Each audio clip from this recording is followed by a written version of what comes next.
High! তো আজকে হলো ২০২৬ এর ১ম দিন মানে 1st জানুয়ারি ২০২৬ এর। আর এর আগের দিন মানে ৩১শে ডিসেম্বর আমি গেছিলাম পিকনিকে। আর আমার আসতে অনেকটা লেট হয়ে গেছিলো।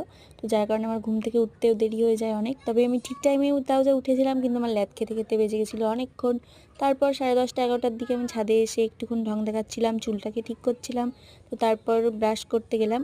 আর ব্রাশ করা হয়ে গেলে পরে গামছা না পেয়ে আমি আমার জামাটাকেই গামছা বানিয়ে মুখ মুছে ফেললাম। ওরকম মাঝে মধ্যেই করি যদিও আমি। তো তারপর আমার মুখ মোছা হয়ে গেলে পরে আমি মুখে একটু ক্রিম লাগাচ্ছিলাম, স্কিন কেয়ার করছিলাম। তো যদিও আমার স্কিন কেয়ার তেমন কিছুই না, জাস্ট শুধু মুখে একটা নিভিয়া ক্রিম মাখি আর ঠোঁটে ভেজলিন দিই, ব্যাস হয়ে যায় আমার স্কিন কেয়ার।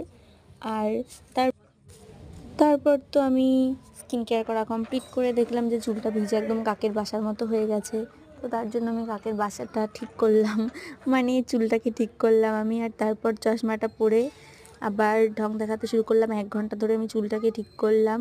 আমার কেন জানি না চুলটা ঠিকই হয় না, জানি না কেন এইভাবে চুল কেটে একটা সমস্যা হয়ে গেছে। সামনের ছোটো ছোটো চুলগুলো শুধু চোখের সামনে এসে ঘুরে বেড়ায়, মনে হয় ওই দুটোও কেটে দিই ছোটো ছোটো চুলগুলো, কিন্তু কি করা যাবে, কাটা যাবে না। তো যাই হোক, তারপর ঢং দেখানোর পর আমি খাবারের দিকে গেলাম, দেখলাম বাড়িতে একটা লাড্ডু আর একটা পাউরুটি রয়েছে, ওটাই খাচ্ছিলাম। তারপর ভাই আসলো, ওকে একটুখানি দিলাম।